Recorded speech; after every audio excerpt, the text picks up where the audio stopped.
أعوذ بالله من الشيطان الرجيم. بسم الله الرحمن الرحيم. السلام عليكم ورحمة الله وبركاته. الحمد لله رب العالمين، والصلاة والسلام على أشرف الأنبياء والمرسلين وعلى آله وصحبه أجمعين. أشهد أن لا إله إلا الله وحده لا شريك له، وأشهد أن سيدنا محمدا عبده ورسوله. قالوا سبحانك لا علم لنا إلا ما علمتنا إنك أنت العليم الحكيم، ولا حول ولا قوة إلا بالله العلي العظيم. رب اشرح لي صدري ويسر لي أمري واحلل عقدة من لساني يفقهوا قولي. أما بعد. Yang dihormati barisan ahli jawatan kuasa Masjid At-Taqwa TTDI, barisan imam, bilal, pegawai-pegawai masjid, para asatizah, para alim ulama, ibu-ibu, ayah-ayah, muslimin, muslimat, para jemaah yang dirahmati dan dikasihi oleh Allah Subhanahu wa taala sekalian.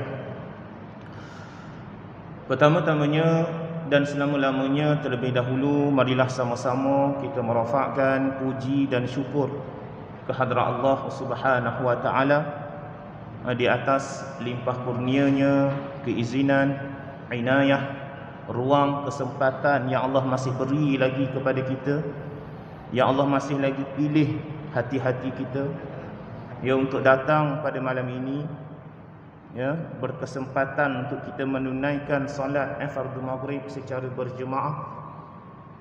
Masa yang ada di antara maghrib dan isyak ini, insya-Allah kita luangkan sedikit masa kita untuk kita berada di dalam majlis ilmu, taman-taman syurga Allah Subhanahu wa taala.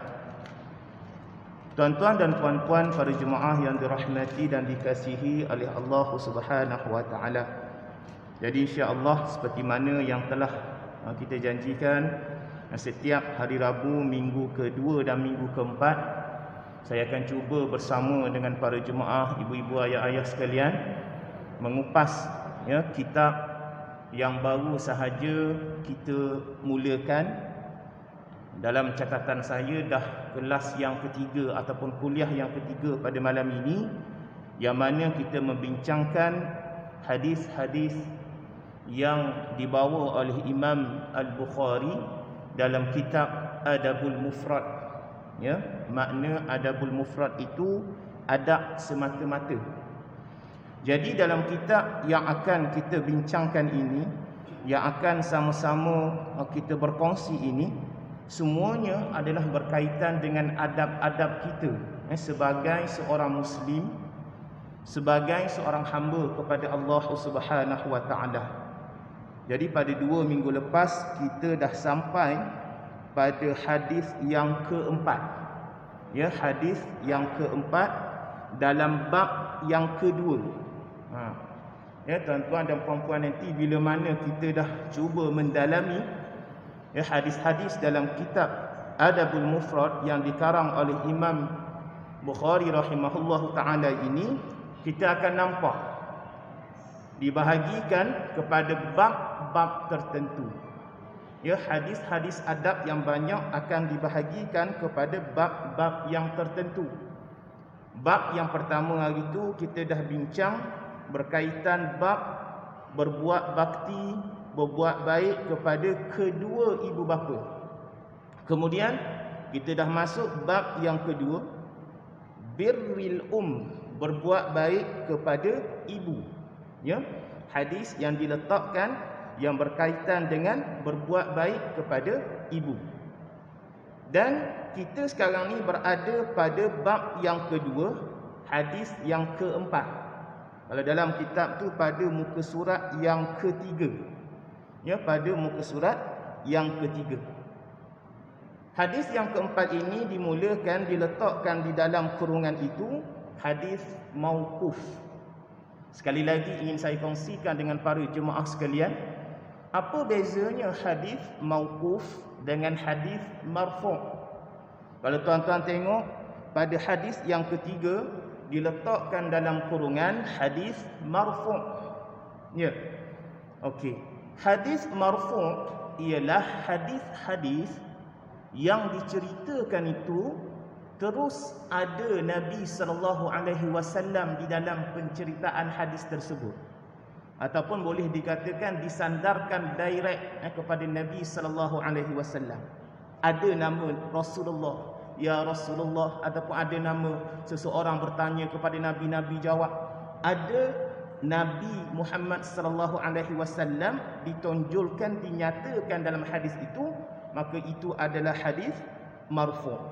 Tuan-tuan boleh tengok hadis yang ketiga tu ditulis haddatsana Abu Asim an Bahz bin Hakim an Abih an Jaddih qultu ya Rasulullah.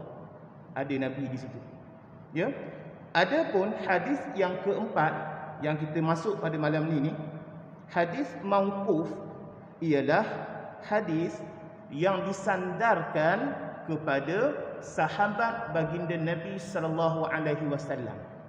Ianya hadis juga. Kan? Ianya hadis juga, adalah daripada Nabi sallallahu alaihi wasallam juga. Tapi diceritakan, dibawa ceritanya melalui sahabat baginda Nabi sallallahu alaihi wasallam.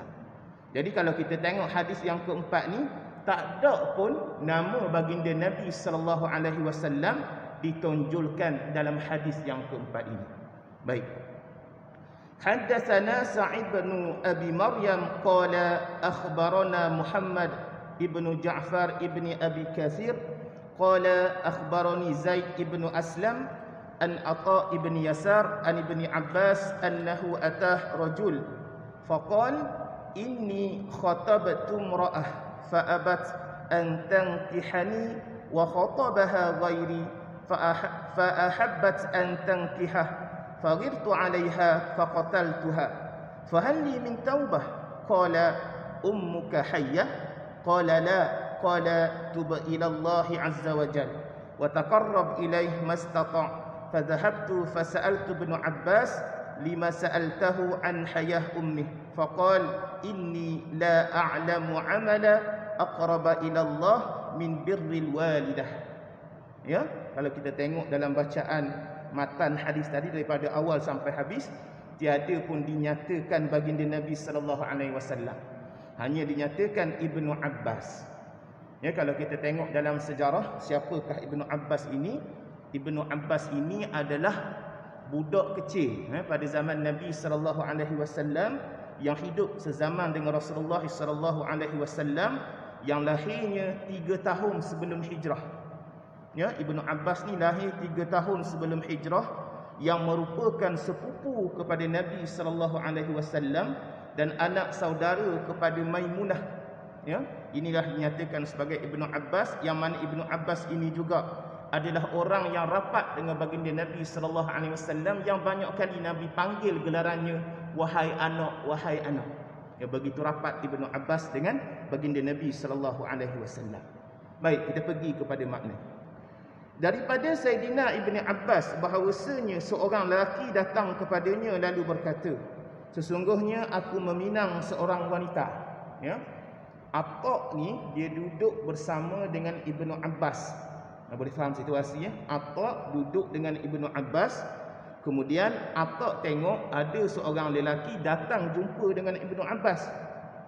Lalu orang lelaki itu kata, aku ni meminang seorang wanita dan wanita itu enggan menikahi aku, dan telah dilamar wanita itu oleh lelaki lain.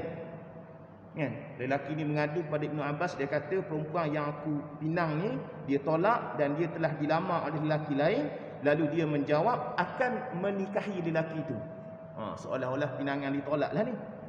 Maka aku pun cemburu ke atas wanita itu dan aku membunuhnya. Ya, lelaki yang mengadu tadi membunuh wanita tersebut. Lalu dia bertanya kepada Ibnu Abbas, apakah ada taubat bagiku? Lalu Sayyidina Ibnu Abbas bertanya, apakah ibumu masih hidup? Soalan dibalas dengan soalan. Kan, tengok konteks dia. Soalan ditanyakan lelaki ni, adakah taubat ada untuk aku ni? Lalu Ibnu Abbas tanya balik, apakah ibumu masih hidup? Dia menjawab, tidak. Lalu Sayyidina Ibnu Abbas berkata, bertaubatlah engkau kepada Allah dan dekatlah kepadanya semampu engkau. Maka aku, Atha' bin Yasar tadi itu, pergi kepada Sayyidina Ibnu Abbas lalu bertanya. Kan, Atha' ni rasa pelik. Kenapa tiba-tiba yang ni tanya soalan, tapi Ibnu Abbas jawab dengan soalan. Lalu tanya kepada Ibnu Abbas, lalu dia tanya, kenapakah engkau bertanya kepadanya tentang hayat ibunya? Maka Sayyidina Ibnu Abbas menjawab, sesungguhnya aku ni tak tahu sesuatu amalan yang paling boleh mendekatkan diri seseorang kepada Allah selain daripada berbakti kepada ibunya. Baik, boleh jelas kot ya hadis ni. Tuan-tuan, puan-puan, hadirin muslimin muslimat, para jemaah yang dirahmati dan dikasihi oleh Allah Subhanahu wa taala. Dalam hadis ni ada beberapa isu. Yang pertama, ustaz dah kongsi dah sebenarnya pada kuliah yang lepas, isu peminangan. Yang diceritakan tadi, peminangan, tentang pinangan itu. Dalam Islam, pinangan itu juga adalah sesuatu yang dituntut. Kalau mengikut mazhab Syafi'i, adalah sunat yang dituntut juga sebagai peminangan itu. Kerana apa? Kerana dengan peminangan itu merupakan suatu kaedah untuk kenal mengenal di antara satu sama lain. Kan, orang kata kalau nak buat majlis besar-besar pun kena ada rehearsal. Nak buat program besar-besar, nak bagi program tu lancar, kita buat rehearsal dulu, kita buat dry run dulu, kan? Jadi begitu jugalah dengan nikah. Nikah ni nak membina masjid, nak membina rumah tangga. Ke akhir hayat kita nak menggapai mardatillah, redha Allah Ta'ala. Pastilah kita nak kenal mengenal dulu di antara satu sama lain. Jadi peminangan ni juga adalah perkara yang sangat elok untuk kita buat, untuk kita mendapat satu keluarga yang mudah-mudahan keluarga yang sempurna, yang diredai oleh Allah Subhanahu wa taala. Dan dalam bab peminangan ini, perempuan boleh tolak, kan? Boleh tolak lamaran pinangan lelaki. Lelaki datang pinang, dia boleh fikir dulu, tengok dulu dan sebagainya, dia boleh tolak. Dan sepatutnya lelaki ni tak boleh marahlah. Kan, hadis di atas menunjukkan bahawa seorang wanita yang dilamar boleh menolak pinangan jika dia tidak menyetujuinya. Itu selesai bab peminangan. Namun ada satu berlaku di sini, bila mana pinangan tu ditolak, maka lelaki yang meminang tadi rasa marah, lalu bunuh perempuan tersebut. Cemburu yang amat sangat. Bila mana membunuh di sini, terjadi pula satu kes lagi, satu isu lagi. Sedangkan dalam satu hadis riwayat Imam At-Tirmizi yang menyatakan membunuh dengan sengaja ini adalah merupakan satu dosa besar. Ya, membunuh dengan sengaja ini merupakan satu dosa besar.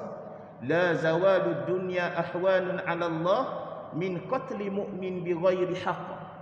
Hilang dunia lebih ringan daripada Allah berbanding membunuh orang mukmin tanpa hak. Jadi kalau Allah nak hilangkan dunia ni, itu lebih ringan berbanding daripada seseorang membunuh manusia itu dengan sengaja tanpa hak. Kenapa tuan-tuan? Bila mana membunuh ni kesannya kepada tiga. Ustaz dah cerita dah dulu ni, nak kongsi balik. Kesannya kepada tiga. Satunya, kesannya kepada hak Allah Subhanahu wa taala. Dia sewenang-wenangnya telah melakukan dosa diri dia dengan Allah Subhanahu wa taala. Itu satu. Yang kedua, bila mana membunuh dengan sengaja ini juga merupakan kesan diri dia dengan ahli keluarga yang dibunuh tu. Kan? Kalau ahli keluarga tu ada anak-anak yang masih kecil, perlu kepada pemeliharaan, perlu kepada nafkah dan sebagainya, meninggalkan isteri, meninggalkan anak-anak, hak kepada ahli keluarganya itu. Dan yang ketiga juga, iaitu hak kepada lelaki yang dibunuh itu. Kan? Mungkinlah kalau tak dibunuh, dia boleh buat amal soleh banyak lagi, boleh buat kebaikan banyak lagi. Dia telah membunuh dengan sengaja tanpa hak. Ada tiga. Dan daripada tiga itu juga, bagaimana nak bertaubat?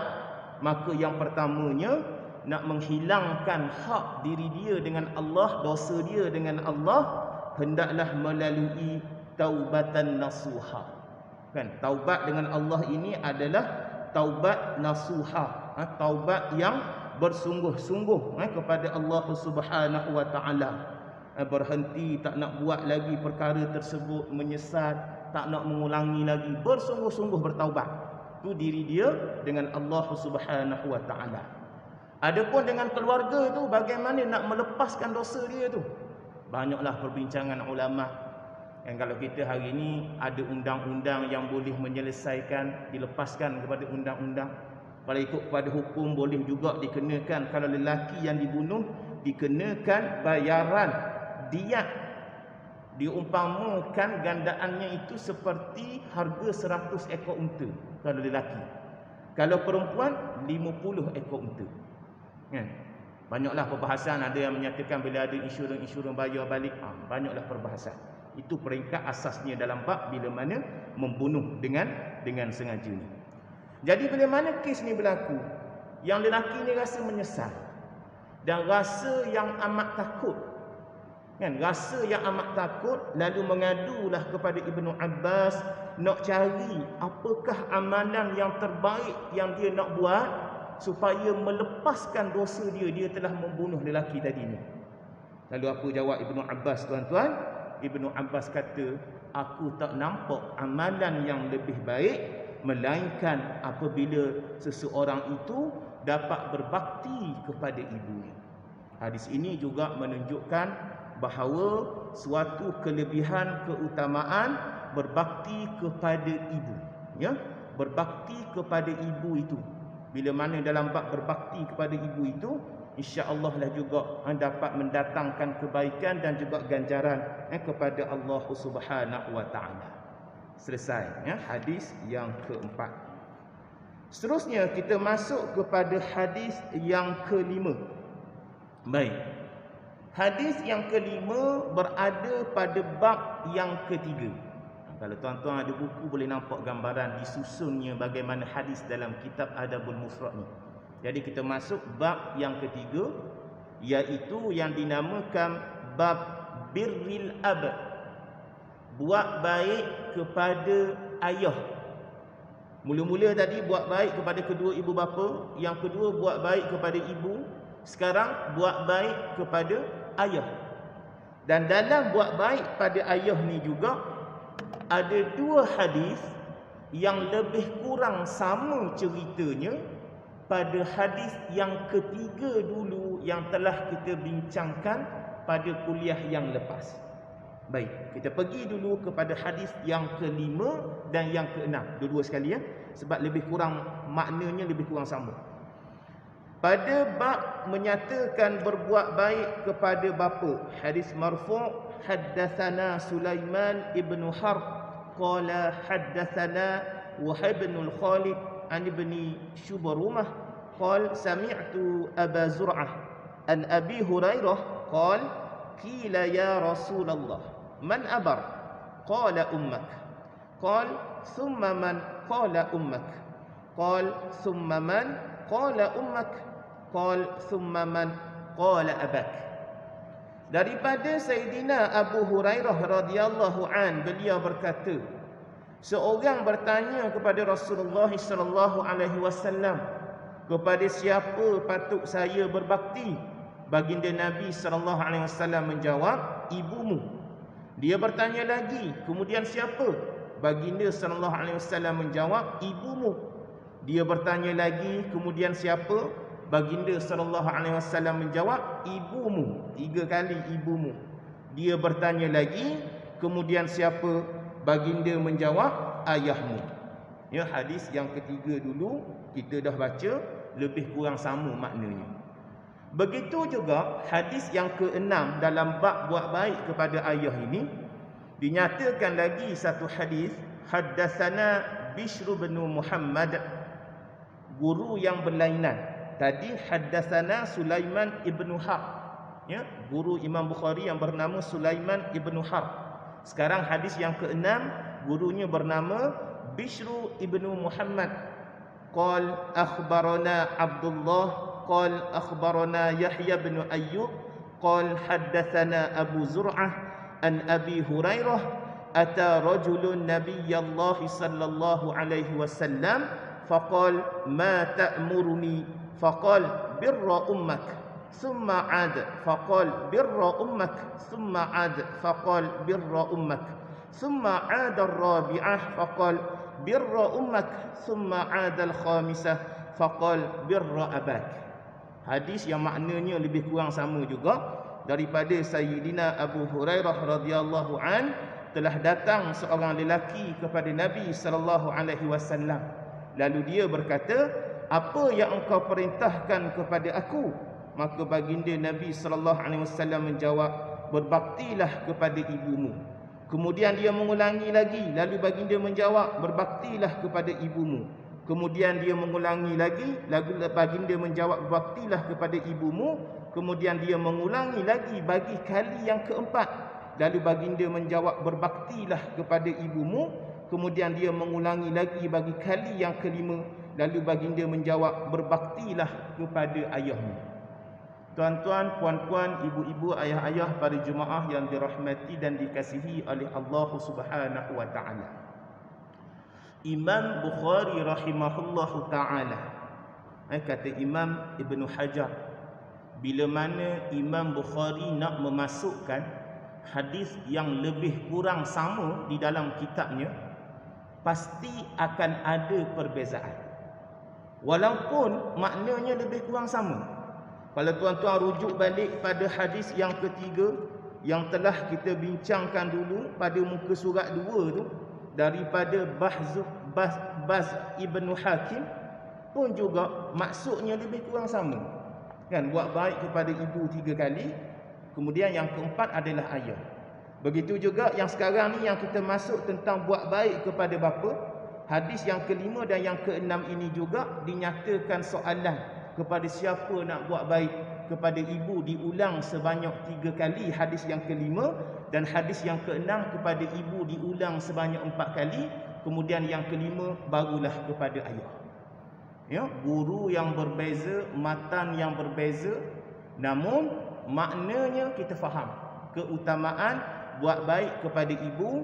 Dan sekarang ni hadis yang kelima dan yang keenam nak difokuskan tentang buat baik kepada ayah. Kenapa dinyatakan hadis yang kelima dan yang keenam ini fokus buat baik kepada ayah? Muslimin, muslimat, ibu-ibu, ayah-ayah, para jemaah yang dirahmati dan dikasihi oleh Allah Subhanahu wa taala. Dalam hadis yang ketiga sebelum ini, Ustaz telah cuba kongsi dengan para jemaah sekalian, kenapa Nabi menyatakan buat baik kepada ibu tu 3 kali. Kan, 3 kali barulah ayah. Ya, 3 kali itu juga yang dimaksudkan kerana ibu ni bersusah payah mengandung 1, bersusah payah melahirkan 2, bersusah payah menyusukan 3. Jadi kata ulama, disebabkan 3 kali Nabi jawab tu kerana kesusahan yang ditanggung oleh ibu sendirian. Kan? Dia ni tanggung sendiri, mak kita ni tanggung sendiri sehingga melahirkan kita. Betul lah ayah ada di samping, tapi merasai kesusahan, keberatan mengandung, melahir, menyusu tu ditanggung sendiri oleh ibu. Sebab itu diulangi sebanyak 3 kali. Adapun hadis yang kelima dan yang keenam ini, Nabi SAW yang dibawa oleh Imam Bukhari dalam Adabul Mufrad nak menceritakan di samping penghormatan buat baik kepada ibu yang kita kena utamakan, jangan lupa juga keutamaan untuk kita buat baik kepada ayah. Maknanya tuan-tuan, dalam bab kaum kerabat kita, dalam bab ahli keluarga kita, pak saudara ke, adik-beradik ke, yang paling utama adalah mak dan ayah. Kata mak utama macam-macam ni, tapi jangan lupa ayah juga penting. Kalau kita kata dalam perlawanan bola sepak masuk final, satu pasukan Johan menang, tapi jangan kita lupa yang naib Johan tu juga hebat. Bagaimana dia boleh masuk kepada final, kan? Jadi begitu juga dalam konteks kita buat baik kepada mak ayah kita. Adapun kita dah belajar tentang keutamaan menghormati buat baik kepada ibu, jangan kita lupa juga bahawa buat baik kepada ayah itu juga merupakan suatu keutamaan. Kan? Bayangkan bagaimana kita berada pada saat ini disebabkan pengorbanan ayah kita. Mungkin dulu ayah kita bersengkang mata, tak makan dan sebagainya, nak beri perbelanjaan kepada kita. Sampailah kita boleh hidup saat ini. Sampailah kita boleh jadi orang yang terpelajar. Sebab itulah pernah saya kongsikan dengan para jemaah kepada anak-anak muda sekalian. Kadang-kadang dalam kehidupan kita, bila kita dapat gaji, jangan kita tangguh-tangguhkan untuk beri kepada mak ayah kita. Kan? Kadang-kadang masuk gaji pada tahun ni, kan, duk fikir pula, tak apalah, tak payah bagi lagi lah kepada mak ayah kita. Oh, tahun ni banyak sangat komitmen, bulan ni banyak sangat komitmen, sikit dululah, bulan depan lah buat, bulan depan lah baru bagi. Pernah tak kita terfikir bagaimana mak ayah kita dulu, bila mana anaknya lapar, bila mana anaknya meminta nak duit dan sebagainya, dia tetap tunaikan. Nak beli susu tak tangguh-tangguh pun terus beli, sayangnya kepada anak. Jadi ingatlah, kan, walaupun dengan keadaan sekarang ni, yang mana masih mempunyai mak ayah yang masih hidup, cubalah berbakti kepada mereka dengan sebaik mungkin. Kerana ini dinyatakan adab yang paling utama. Bayangkan tuan-tuan, dalam Adabul Mufrad karangan Imam Bukhari ni, dia tak cerita pun adab-adab lain. Dia utamakan dulu adab kepada kedua ibu bapa. Muslimin muslimat, para jemaah yang dirahmati dan dikasihi oleh Allah Subhanahu wa taala, antara kandungan hikmah pengajaran daripada dua hadis yang menceritakan dalam bab berbakti kepada ayah ini, yang pertamanya wasiat Rasulullah sallallahu alaihi wasallam agar berbakti kepada ibu, dan beliau mengucapkannya sebanyak 3 kali. Hal ini kerana kelemahan fizikal dan derita yang telah dia tanggung ketika hamil, ketika melahirkan dan ketika menyusui. Bahkan ada juga ulama yang lain yang memberi pandangan sebab apa diulang 3 kali itu. Kerana yang pertama dinamakan lidha'fiha, kerana kelemahan ibu ni. Ibu ni seorang yang lemah, tapi dia mampu menanggung, kan, mampu menanggung untuk membesarkan anaknya. Lidha'fiha, kelemahannya. Yang keduanya kerana lihajatiha, ibu ni memerlukan keperluan-keperluan yang banyak, kan, dia sanggup penuhi keperluan-keperluan itu juga semata-mata nak membesarkan anak-anaknya. Dan yang ketiga juga, kata ulama yang lain pula yang mengupas tentang 3 kali ini, kerana penat dalam proses yang dinyatakan tadi itu, kan, penat dalam proses mengandung, penat dalam proses melahir, penat dalam proses menyusui, kan. Itulah yang dinyatakan sebab apa Nabi ulang 3 kali. Yang kedua, hikmah dua hadis pada bab berbakti kepada ayah, yang dinyatakan di sini, berbakti kepada ibu lebih didahulukan daripada ayah sebanyak 3 kali, namun tidak mengetepikan tentang berbakti dan juga penghormatan yang utama juga diberikan kepada ayah. Bukan kata nak bezakan, ambil beza itu maka ayah tak nak tepi, tidak. Maksudnya ayah penting juga. Penting juga dalam bab kita berbakti kepada mereka. Kerana mereka lah ayah dan ibu. Kerana ayah ibu lah yang menyebabkan kita boleh lahir ke atas muka bumi Allah Subhanahu wa taala. Dalam hadis yang pertama dulu kita cerita tentang redha mak ayah ni penting, untuk mendapat redha daripada Allah Subhanahu wa taala. Dan yang ketiga, hikmah dua hadis ini juga, ayah dan ibu merupakan kerabat yang paling berhak mendapatkan kebaikan dari anaknya dibanding pihak kerabat yang lain. Kerabat-kerabat yang lain walaupun kita rapat, kita sayang, kita lebih utamakan kepada mak dan ayah kita. Jadi ada 3 hadis yang maknanya lebih kurang sama. Hadis yang ketiga, yang kelima dan yang keenam dalam kitab Adabul Mufrad ini. Baik. Seterusnya kita pergi kepada bab yang keempat. Bab yang keempat, muka surat yang keenam. Bab yang keempat, muka surat yang keenam. Bab birri walidaih wa in zalama.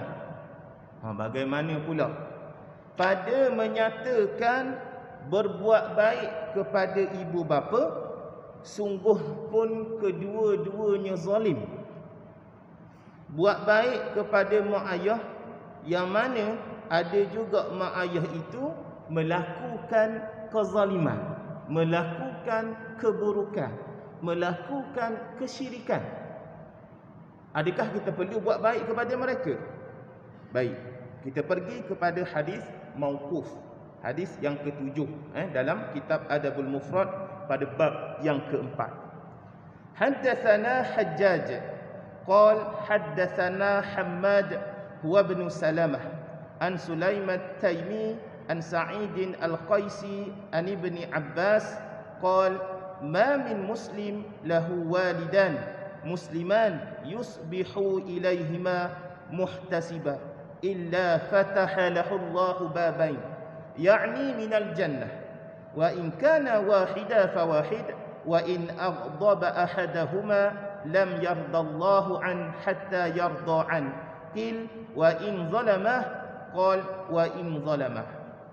Daripada Sayyidina Ibnu Abbas radhiyallahu an, beliau berkata, tidak ada daripada seorang Islam yang mempunyai ibu bapanya yang kedua-duanya adalah Islam, di mana dia sabar terhadap kedua-duanya, melainkan Allah membukakan baginya dua pintu, yakni daripada syurga.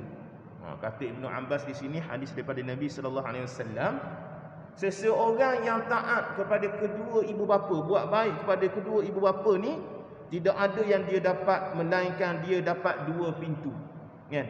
Dua pintu dinyatakan fatahallahu babain. Allah buka kepadanya dua pintu. Pintu apa itu? Yakni minal jannah. Pintu daripada syurga Allah Subhanahu wa taala. Itu satu. Dan jika dia bersabar terhadap seorang, maka dibukakan baginya satu pintu. Dan jika dia membuatkan salah seorang daripada kedua-dua ibu bapanya marah, maka Allah tidak sekali-kali meredainya sehingga salah seorang daripada kedua-dua ibu bapanya itu meredainya. Kan? Kalau buat baik kepada salah seorang dapat satu pintu, kalaulah tidak menghormati, buat jahat kepada kedua-dua ibu bapanya, ibu bapa tak reda, maka Allah tidak akan meredainya sehinggalah kedua ibu bapa itu meredainya balik. Lalu dikatakan kepada Ibnu Abbas, walaupun kedua-dua ibu bapanya menzaliminya. Ibnu Abbas menjawab, walaupun kedua-duanya menzaliminya. Jadi tuan-tuan muslimin muslimat, ibu ayah para jemaah yang dirahmati dan dikasihi oleh Allah Subhanahu wa taala. Hadis ini menceritakan juga kena taat kepada ibu ayah walaupun mereka ini melakukan kezaliman kepada diri mereka sendiri, sehingga mereka belum lagi menyuruh kita melakukan kemaksiatan ataupun kemungkaran kepada Allah Subhanahu wa taala. Seolah-olah ada had-had yang tertentu. Kan? Kadang-kadang ada orang anaknya Islam, anaknya beriman, mak ayahnya masih belum lagi beriman. Dia tetap kena buat baik, dia tetap kena hormati mak ayahnya. Dan kalau kita tengok juga dalam surah Luqman ayat yang ke-15, surah Luqman ayat yang ke-15, Allah berfirman, wa in jahadaka ala an tusyrika bima laysa laka bihi ilmun fala tuti'huma wa sahibhuma fid dunya ma'rufa. Dan jika keduanya memaksamu untuk mempersekutukan dengan aku sesuatu yang tidak ada pengetahuanmu tentang itu, maka janganlah kamu mengikuti keduanya. Allah beri amaran dalam surah Luqman, bila mana mak ayah mengajak untuk melakukan kesyirikan, maka janganlah kamu mengikuti keduanya, namun wasahibhuma fid dunya ma'rufa, dan pergaulah keduanya di dunia dengan baik, dan ikutilah jalan orang yang kembali kepadaku. Maksudnya walaupunlah kita tak setuju, walaupunlah kita tak tak nak buat apa yang disuruh oleh mak ayah kita, menyekutukan Allah ataupun membuat perkara-perkara yang dimurkai oleh Allah, kita tak boleh bermusuh dengan mak ayah kita. Tetap juga kita kena buat baik dalam urusan dunia kepada mereka. Ini yang diterangkan tentang adab kita dengan mak ayah kita. Dan antara pengajaran hadis yang ketujuh ini, yang pertamanya, berbakti kepada orang tua merupakan jalan yang dapat menghantarkan ke syurga. Tadi Ibn Abbas kata kan, akan dibuka dua pintu. Dua pintu daripada mana? Di syurga. Kan, berbakti kepada mak ayah akan dapat menghantar diri kita itu untuk menggapai syurga Allah Subhanahu wa taala. Yang kedua, derhaka kepada orang tua dapat menjerumuskan seseorang ke dalam neraka. Sebaliknya begitulah. Bila mana tak redha, bila mana mak ayah tak redha, maka Allah tak redha. Bila mana kata Allah tak redha ni, maka ke dalam neraka lah manusia itu. Yang ketiga, redha Allah bergantung kepada redha orang tua terhadap anaknya. Yang keempat, berbakti dan berbuat baik kepada kedua orang tua itu adalah wajib, walaupun keduanya telah menzalimi anak dalam perkara dunia. Walaupun mak ayah kita ni benci kita, kadang-kadang ada berlaku juga tuan-tuan, kan, isu masalah rumah tangga, keluarga dan sebagainya. Kan, mak ayah marah sangat dekat anak sampai kata tak mengaku anak dan sebagainya. Jadi manusia ataupun kita sebagai anak tersebut tetap kena buat baik, walaupun dah dikata macam-macam, dibuat macam-macam. Jangan bermusuh dengan mak ayah kita. Tetap buat baik dan doakan kepadanya, mudah-mudahan dia sedar dan juga dia menerima, meredai kita balik. Dan yang kelima, antaranya juga hendaklah kita melaksanakan sesuatu kebaikan itu semata-mata nak mengharapkan ganjaran yang terbaik daripada Allah Subhanahu wa taala. Kan, bila mana ada sahabat tanya ni, mestilah dia nak suatu amalan yang terbaik sekali. Kan, amalan yang terbaik sekali yang nak dia bawa untuk berjumpa dengan Allah Subhanahu wa taala. Hidup kita ni tempoh dia sekejap. Kan, tempoh hidup manusia ni sekejap, tak lama. Kan, bila mana sekejap tu pastilah kita nak cari satu amalan yang terbaik, yang ganjarannya besar. Dan bila mana di hari akhirat nanti kita diletakkan sebagai golongan orang-orang yang mendapat anugerah yang terbaik di sisi Allah Subhanahu wa taala. Baik, selesai berkaitan dengan berbakti kepada kedua orang tua meskipun keduanya zalim terhadapnya. Bab yang kelima. Bab yang kelima, ucapan lemah lembut kepada orang tua. Bab linil kalam liwalidah. Bab pada menyatakan bertutur dengan lemah lembut kepada ibu bapa. Kan? Tak boleh langsung kita meninggi suara kepada mak ayah. Kok mana kena cuba sedaya upaya, kena sabar walaupun mak ayah kita ni kadang-kadang satu tahap dah mak ayah kita ni berada dalam keuzuran. Sabar itu juga merupakan satu anugerah yang besar daripada Allah Subhanahu wa taala. Baik. Hadis mauquf, hadis yang ke-8, haddatsana Musaddad qal haddatsana Ismail ibnu Ibrahim qal haddatsana Ziyad ibnu Mikhraq qal haddatsani Taisalah ibnu Mayyas qal kuntu ma'an najadat fa asabtu dhunuba لا أراها إلا من الكبائر فذكرت ذلك لابن عمر قال ما هي قلت كذا وكذا قال ليست هذه من الكبائر هن 9 الإشراك بالله وقتل النسمة والفرار من الزحف وقذف المحصنة وأكل الربا وأكل مال اليتيم وإلحاد في المسجد والذي يستسخر وبكاء الوالدين من العقوق قال لي ابن عمر أتفرق النار وتحب أن تدخل الجنة قل إي والله قال أحي والدك قلت عندي أمي قال فوالله لو ألنت لها الكلام وأطعمتها الطعام لتدخلن الجنة ما اجتنبت الكبائر. Daripada Taisalah ibnu Mayyas, dia telah berkata, ketika aku bersama teman-teman Najadat. siapakah golongan Najadat ini? Dia letakkan footnote dekat bawah tu, mereka adalah pengikut Najdah Ibnu Amir Al-Kharij. An-Najdah merupakan salah satu puak Khawarij. Kan? Puak Khawarij ini juga dinyatakan antara puak yang menyatakan orang-orang yang melakukan dosa besar kena bunuh. Puak Khawarij ni kata keutamaan bila mana orang-orang tu buat dosa besar, maka hukumnya kena bunuh. Dan dia juga menyatakan orang-orang yang buat dosa besar ni kafir. Jadi puak-puak Najadat ini juga ialah orang yang suka mengkafirkan orang. Baik. Maka aku telah melakukan satu dosa yang tidak aku melihatnya melainkan daripada dosa-dosa besar. Jadi dia ni pergi mengadu kepada Ibnu Umar. Dia kata, aku ni rasanya macam aku ni buat dosa besar. Aku telah buat satu perkara yang salah, yang aku rasa macam aku buat ni adalah dosa besar. Lalu aku sebutkan yang sedemikian itu kepada Sayyidina Ibnu Umar. Lalu Ibnu Umar berkata, perbuatan dosa apa yang kamu buat ni?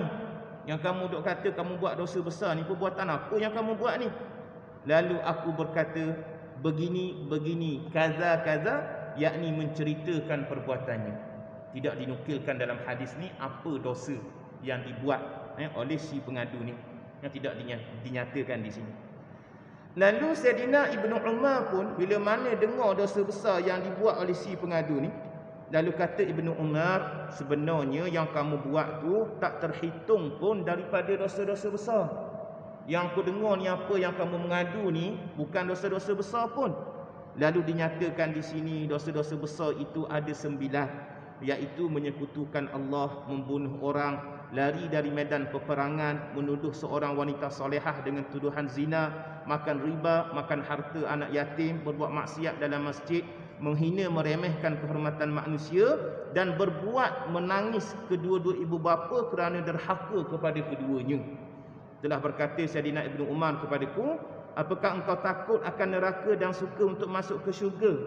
Yang kamu mari mengadu dekat aku ni sebab kamu ni takut kepada neraka dan kamu nak syurga?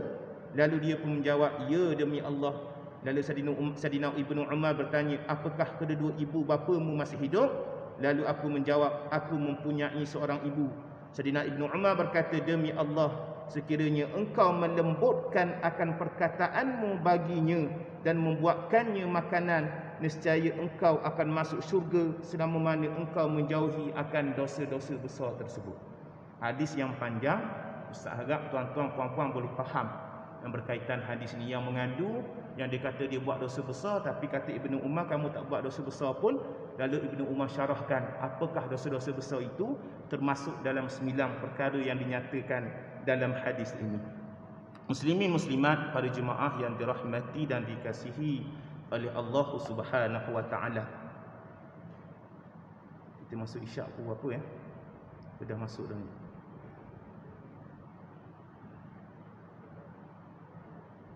Pukul 14. Ustaz rasa kita kena tutup dulu kot. Baik, tuan-tuan puan-puan para jemaah yang dirahmati dan dikasihi oleh Allah Subhanahu wa taala. Antara kesimpulan yang dapat kita kongsikan pada malam ini, kita berhenti pada hadis yang ke-8 pada bab yang ke-5. Insya-Allah syarahannya kita akan sambung pada kuliah yang akan datang. Yang pertama tadi Ustaz nak cerita juga, bila mana dalam bab buat baik ni kan, adab pada ibu bapa ni banyak diceritakan dalam hadis Adabul Mufrad. Jadi kesimpulannya yang pertama tadi, ingat dalam bab buat baik utamakan ibu, dan dalam masa yang sama jangan lupakan juga buat baik kepada ayah. Kan? Hendaklah sentiasa berbuat baik, berbakti kepada mereka. Begitu juga dalam kes ayah ataupun ibu yang melakukan kezaliman, tetap juga kita kena buat baik kepada mereka. Kerana redha mak ayah itu jugalah adalah merupakan redha daripada Allah Subhanahu wa taala. Kita nak kehidupan kita adalah kehidupan yang sempurna, yang bawa bekalan yang banyak, bekalan yang terbaik untuk kita bertemu dengan Allah Subhanahu wa taala. Jadi Ustaz ingat cukuplah sekadar itu perkongsian pada malam ini. Mudah-mudahan ada manfaat untuk kita bersama. jika telah mendengar perkara-perkara ini, anggaplah ia sebagai peringatan kita bersama, dan jika belum mengetahui maka ianya mudah-mudahan menjadi ilmu yang bermanfaat di dalam kehidupan kita insya-Allah. Segala kekurangan, kelemahan, Ustaz mohon maaf banyak-banyak, yang terbaik itu datang daripada Allah Subhanahu wa taala. Aqulu qawli hadza wa astaghfirullahal azim li wa lakum. Wassalamualaikum warahmatullahi wabarakatuh. أعوذ بالله من الشيطان الرجيم. بسم الله الرحمن الرحيم.